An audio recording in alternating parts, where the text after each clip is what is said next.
Shannon, produrre un film di Tarantino, ogni volta Quentin ci ha abituato a delle avventure come spettatori diverse, che credo siano anche delle avventure produttive, e questo, da quello che abbiamo visto, che ho visto, è oggettivamente un film molto affascinante, di grande intrattenimento, ma anche molto complesso produttivamente. E allora vorremmo sapere qualcosa sul rapporto produttrice-regista. Well, it's an amazing journey. Every time he gives you something to read, you get this wonderful large script, and you read it, and you're ready to go on the next exciting adventure. And it is, you know, he always presents a lot of adventure and fun, and so when you're reading the script, you're like, well, how will we do this? And you're trying to hang on every word, and look at all the locations and imagine how you bring it to life in order to serve his vision. But it's a wonderful experience. Okay. Leonardo DiCaprio, questa è una delle tue grandi interpretazioni, no? Ieri sera la reazione, io l'ho visto ieri sera, no? con il pubblico, ed è sicuramente una performance, Quentin, che è d'accordo, che resterà nella storia del cinema. La cosa interessante credo che sia che tu qui interpreti un attore al tramonto. Chissà quanti ne hai incontrati nella tua esperienza di attori. Tu sei uno degli attori fondamentali in questo momento ad Hollywood, non solo ad Hollywood, e questo tuo personaggio, a questo personaggio tu regali la debolezza, la commozione, l'insicurezza. Ci parli un po' di questa sfida, di fatto? I think from the onset, well, first off, Quentin's script was so brilliant, bringing these two characters, a relationship between a stuntman and an actor that are sort of on the outskirts of Hollywood, looking in at a changing culture and a changing industry, and simultaneously trying to survive. But what was so interesting about his approach was that it's a slice of life. It's a couple days. And I think a lot of the original conversations that Quentin and I had was, how do we portray, the soul of the character within a matter of days? And a lot of that had to do with my character working on a TV show that he didn't necessarily want to be working on, feeling like he's the heavy, the sort of punching bag to a new generation of actors, while he's been sort of left behind. And so our creative process was in figuring out those moments, those details that would really, give the audience the sort of pathos of who this man was, and that resulted in a lot of the stuff with the messing up of the lines, the freak out in the trailer, and this sort of whole idea that he, the character might be bipolar, and he's dealing with the anxiety of the fact that he is mortal, and the culture is moving on, and the industry is moving on despite him. Posso chiederti che effetto ti ha fatto stare dentro dei telefilm, dentro dei modelli di racconto cinematografico che non si fanno più, no? Al di là, immagino, del divertimento e anche forse delle difficoltà, se ci sono state, no? Perché finire dentro la serie FBI o dentro La Grande Fuga, sto dicendo i titoli in italiano, deve essere stata un'esperienza singolare per un attore, no?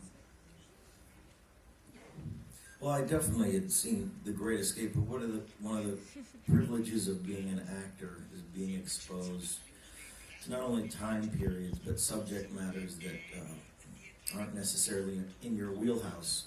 And, as you all know, I'm sure, Quentin is a true cinephile. And not just a cinephile, he knows almost equally as much about television and music.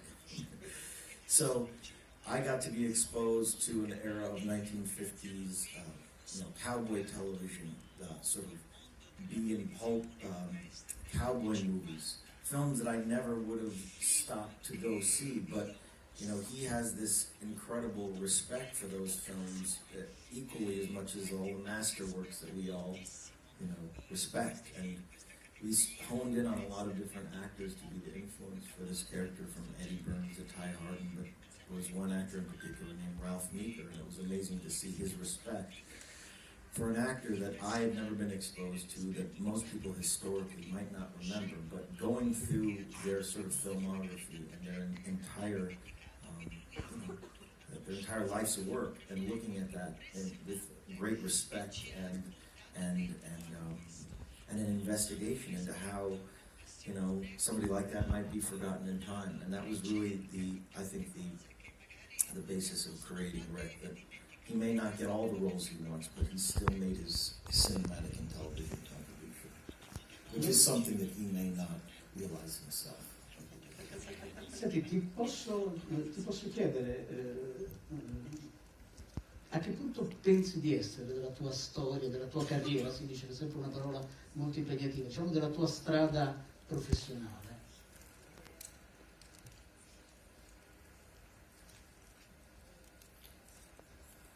Myself, Yeah. personally? To put it,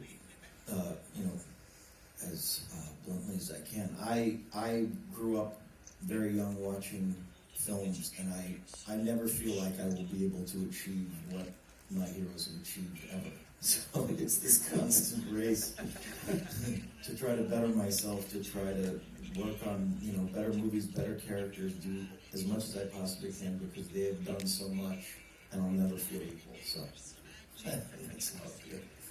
Lavorando a questo film, forse recuperando a volte su un canale televisivo o al cinema, quello che Hollywood e le televisioni hollywoodiane, non solo hollywoodiane, anche newyorkesi, producevano in quegli anni, vedendole ora, che sensazioni vi fanno? Al di là di qualcuno ha scritto, secondo me, da Cannes, un critico, credo britannico, di una nostalgia piena di tenerezza, però al di là, mettiamola da parte per un attimo, vedendo quelle storie ora, adesso, nel 2019, che effetto vi fanno? Margot?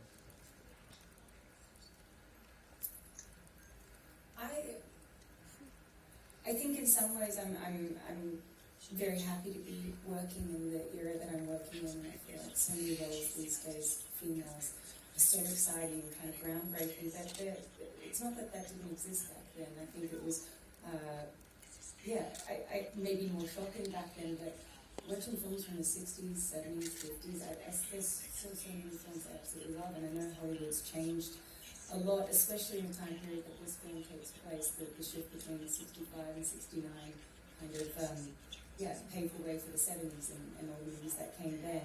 And I think Hollywood's going through a similar sort of shift, and content is again seeming groundbreaking and exciting. But no, I adore movies from that time period as much as I do now. Well, some of the movies we talk about, in this film, I actually saw in '69, or maybe I saw them in 1970 and the lower half of the double feature, because movies could hang around for a year in the theaters back then. So, like in the case of The Wrecking Crew, I saw that. I saw that when it came out when I was 6, and it was actually interesting. I remember. I obviously knew who Dean Martin was, because I was already a fan of Dean Martin and Jerry Lewis movies. And he was just one of the biggest celebrities in the world at that time. Everyone knew who he was, even 6-year-olds. I went and saw, my parents took me to see it, and I was completely taken with Sharon Tate in that movie. If you've ever seen the movie, she gives a very funny performance. She plays this kind of klutzy secret agent. And she was... And she had a gift as a light comedian that was actually pretty good, and it was even fun watching her kind of execute these pratfalls and execute this kind of slapstick comedy. Well, as a 6-year-old, you love slapstick comedy. It's probably your favorite thing in the world. Right? So to see this cute girl actually just stumble and fall and trip and fall into mud and all, never kind of lose her aplomb, it was completely charming. I was totally taken with her. And the movie actually ends with a great gag at the end that just ends the whole movie. It brought the house down. I'm telling you, I remember sitting at the Garfield Theater in San Gabriel, and it brought the effing house down. And I also did, I think, as was part of the inspiration for me writing kind of the scene with Margot. I actually did exactly what Sharon does in the movie. When the film was out, oddly enough, the theater that I was at had a patio similar to the Bruin. And so I liked her so much that when me and my parents walked out of the theater, I went to the poster to look to see who that was. And I looked at the lobby cards, and they were the same lobby cards I used. And I was like, oh, who was Miss Carlson? And they go, oh, it was Sharon Tate. Oh, okay, cool. She's in Valley of the Dolphin. And I'd never seen Valley of the Dolphin, but I knew of it. Everyone was talking about that movie at that time. And so, now, I think The Wrecking Crew is an asinine movie now. It's really silly. And I'm actually a huge fan of the director, Phil Carlson. I just don't like that movie that much. I think it's a little silly. But she's just as charming and just as terrific as she ever was. And I'm also really, as I always felt, but I even like the idea that we showed the clip of the movie in itself. So I like seeing Sharon Tate and Nancy Kwan. I'm a huge Nancy Kwan fan too, to just pop up in the middle of the movie and have a fight scene choreographed by Bruce Lee. I think that's just a really lovely thing. Leo, posso chiederlo anche a te, appunto, che effetto ti fa vedere quel momento della storia dello spettacolo? Well, it was fascinating because, you think of 1969 and why this film sort of lands at this specifically time period. I started Googling all the cultural things that happened in 69, all the films that came out in 69. Literally is this massive turning point in American history, and certainly American cinema, which I think really paved the way to our heroes, the director-driven era, where directors were, it is a director's medium, and they had the power during that time period to make some of the most memorable films ever. So it really is this not only cultural turning point, but cinema. Okay, thank you so much. Volevo chiedere a Quentin Tarantino, il film ha aperto in America in maniera straordinaria, è stata la più bella apertura dei suoi film. E pensa che c'entri, che il pubblico abbia avvertito la nostalgia per oggi, i giorni d'oggi, per un periodo che non c'è più? C'entra qualcosa la nostalgia per un mondo, per un periodo che non esiste più? Oggi è molto diverso. Grazie.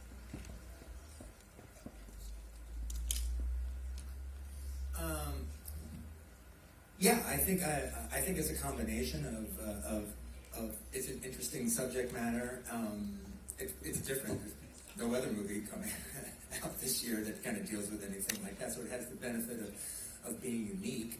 And I think people are really excited to see these actors in the film, but also I think Columbia did a good job selling it. I think it looks like an entertaining movie. It would be a fun way to spend an evening. So and then the reviews have kind of backed that up to some degree. So frankly, I think it's the combination of the subject matter, the actors, and I really think Columbia did a good job selling it. È nota la sua passione per un certo cinema italiano, non quello dei Fellini, dei De Sica, solitamente più celebrato, ma quello invece dei Novi, dei western spaghetti. Ecco, volevo chiederle come nasce questa passione e soprattutto cosa l'affascina di questo cinema, anche se il personaggio di DiCaprio in questo film un po' lo disprezza, no? I western spaghetti, non ne parliamo. Non vorrebbe venire in Italia a farli. Però insomma la sua passione è nota, ecco, cosa le piace in particolare di questo cinema? Grazie. Well, I'm a fan of genre movies in general, and I'm a fan of I think what you guys refer to in America as B-movie genre films as well. I've always loved the Italians' take on genre, whether it's spaghetti westerns or macaroni combat movies or giallo films or peplums. I don't love the peplums as much as the other stuff, all right? But Italian sex comedies, I love those.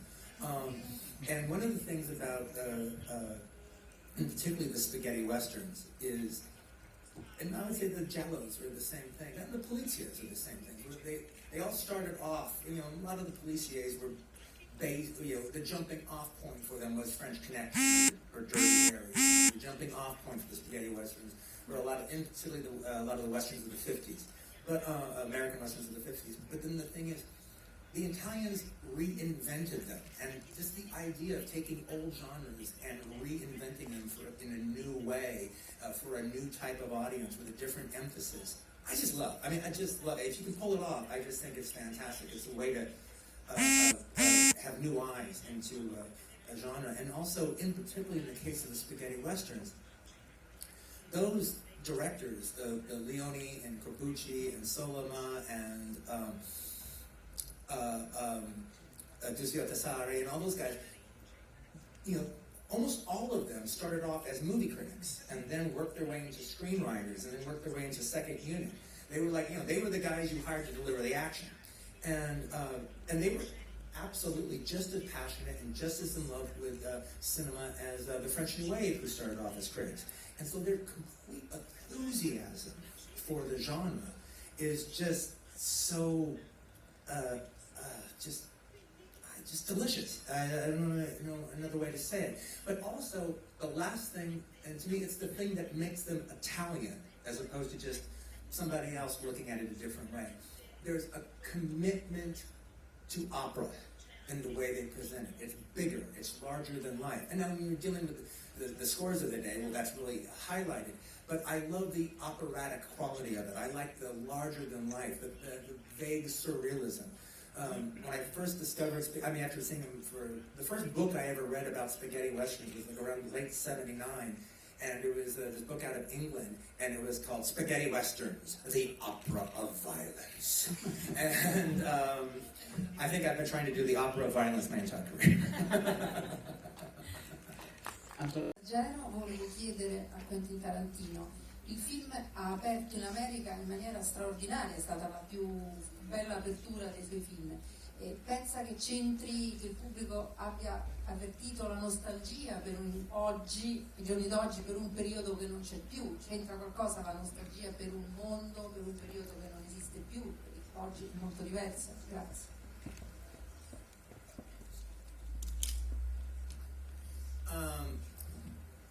Yeah, I think it's a combination of it's an interesting subject matter.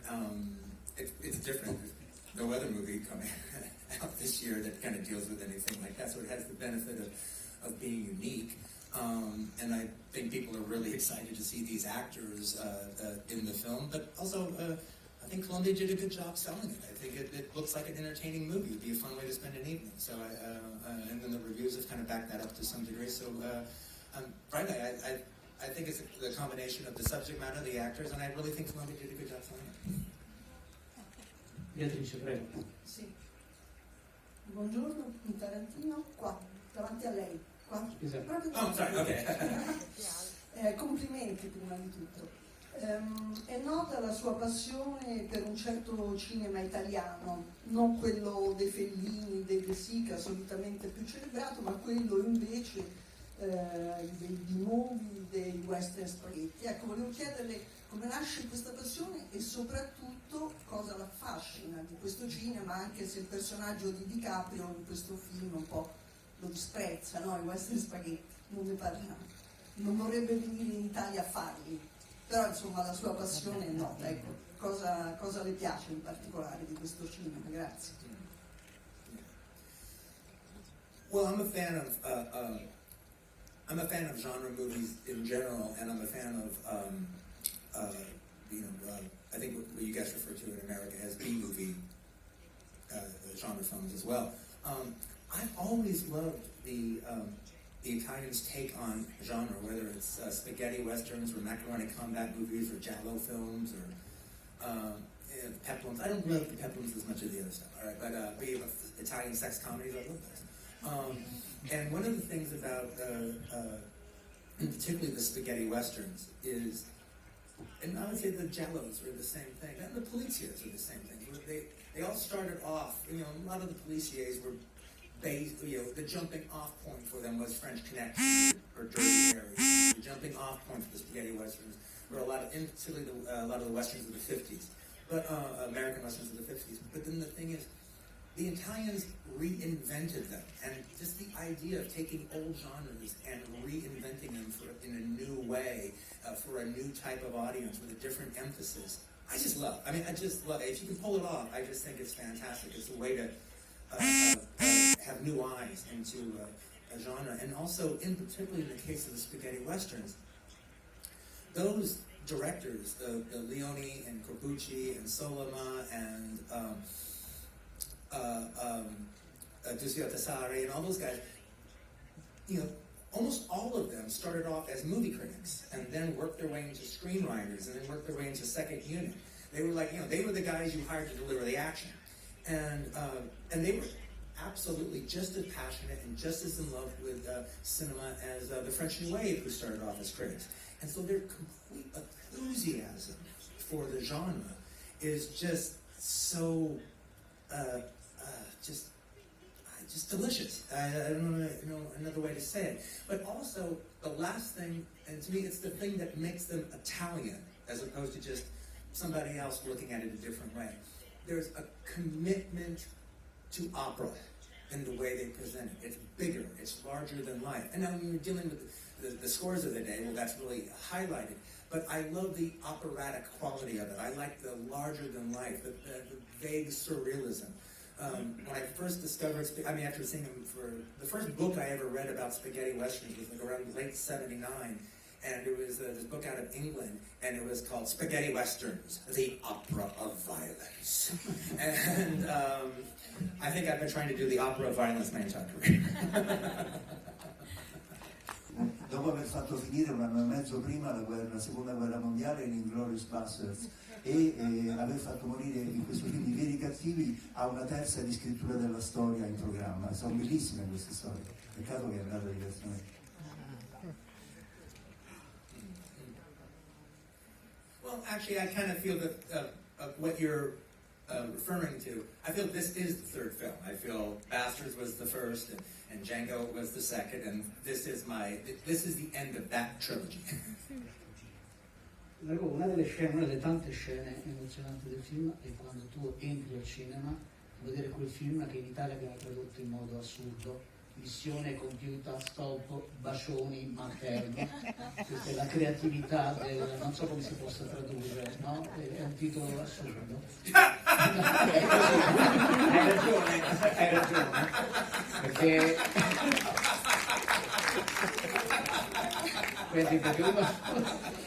uno può anche non andare al cinema e ride solo. Well, no, Inglourious Basterds' Italian title is That Damned Armored Train. What the fuck is that about?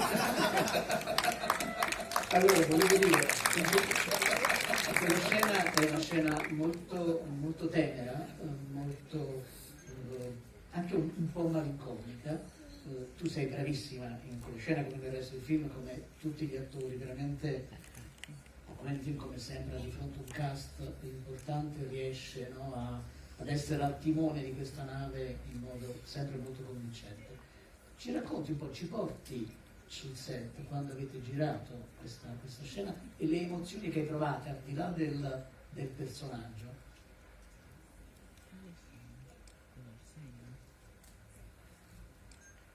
Well, I think on the day that we were shooting, Quentin told me a story about when a similar thing happened to him, and he went to the Bruin and True Romance was playing, and he, on a whim, kind of thought, well, I wrote the movie, can I go in for free? And it was such a sweet story, and I feel like with a lot of things in this film, there's little memories of Quentin's interwoven throughout, which makes it feel so much more intimate and special and specific. I, of course, wasn't around to remember LA in 1969, but Quentin was, and as soon as I read the script, I felt transported because I was reading from his point of view what it was like to be there at that time, which made it feel more real and special to me. What they were playing on the radio, what songs were around, what you would drive past in order of what you would see. That level of specificity is such a gift, and like beyond that, there was little left to the imagination in just the creation of the world, because Quentin doesn't rely on digital and CGI. It really is all there in front of you, which I have to say, being on sets these days, it doesn't really happen anymore. I mean, it happens to an extent, but only for the, maybe 3 meters in front of you. After that, everything's green screen and someone's going to fix it later.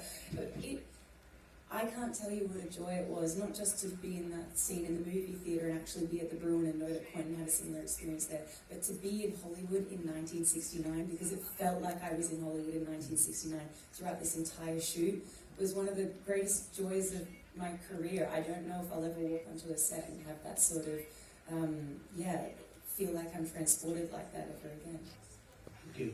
Quanto dal suo punto di vista la Hollywood di oggi è diversa da quella di allora, se dovesse dire una cosa in cui è particolarmente cambiata, e poi se lei crede davvero in fondo che il cinema possa mutare la realtà.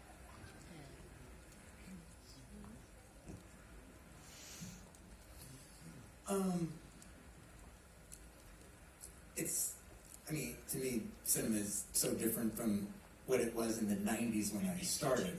So to just even go back to 1969, you don't know where to start.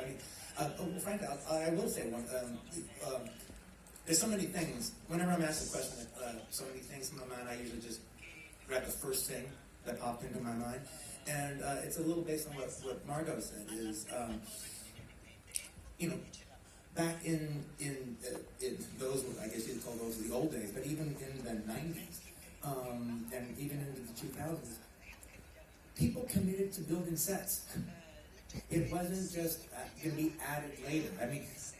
You watch a Cannon movie, or Toby Hooper's Life Force, and it has this magnificent warehouse sets where they create these whole new worlds.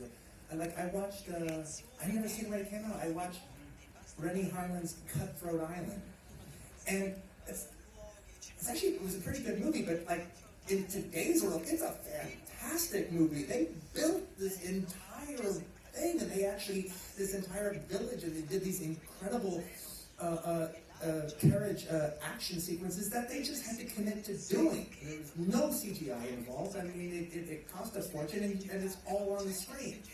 And now even the big budget movies don't got time for that bullshit. I just think something is just terribly lost. And there's something terribly lost as far as on the picture. There's something terribly lost in the movie, and there's a horrible loss when it comes to craftsmanship. And I feel that is a very, very big danger. It's one of my biggest pet peeves about digital filmmaking is not just me being an old fart saying I like film better than digital. It is the fact that there's a tremendous amount of craftsmanship to go to like film and get it get through the different processes to capture an image in a beautiful way. It's easy to do on digital. It's even easy to do on film if you're just only planning on going to digital, because a video gives you all these latitudes for color timing and everything. If you got somebody like Bob Richardson, you got to capture it so good that when it gets through three duplicating processes, that the film print that is eventually showing in the theater is golden and it's fantastic. Well, a lot of people can't do that. That's what separates the wheat from the chaff. Is the people who know how to take the film print to get it through all the different degradations that what's actually showing on the screen is sparkling and dazzling. And that's a craftsmanship, and it is going away, guys. It is going away. I don't know if cinema can. I don't know if cinema can change history. I think it can influence history. Che tipo di responsabilità senti ogni volta, al di là immagino, della gratificazione di essere scelto?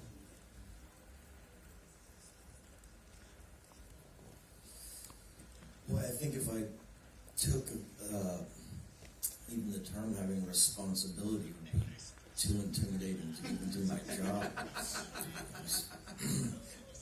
Responsibility, quite honestly, I grew up a fan of movies and cinema. I grew up, and every young actor speaks to me about wanting to be part of this industry, whether they want to be a director or an actor. The first thing they tell them is, go out and watch as many films as you possibly can.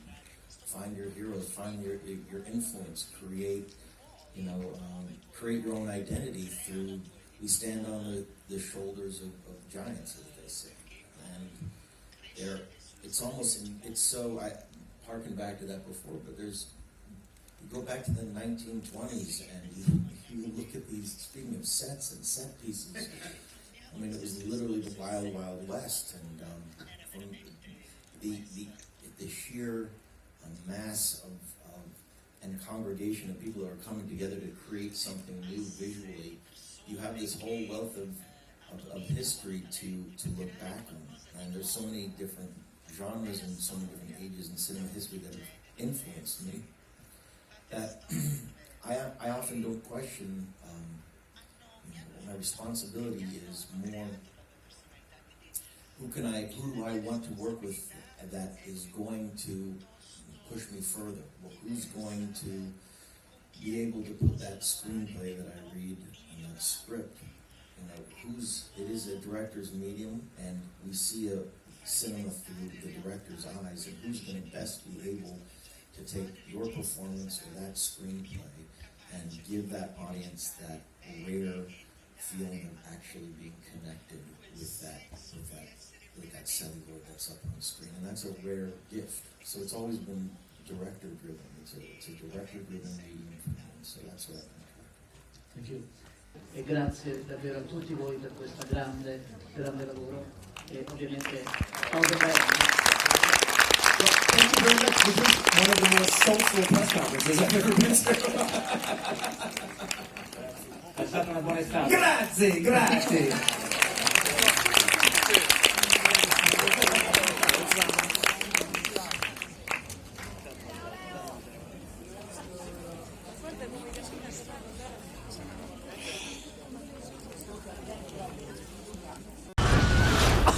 Che cazzo? E dai, è troppo caldo. Non ci si può fare niente. Rick, è un lanciafiamme. Già.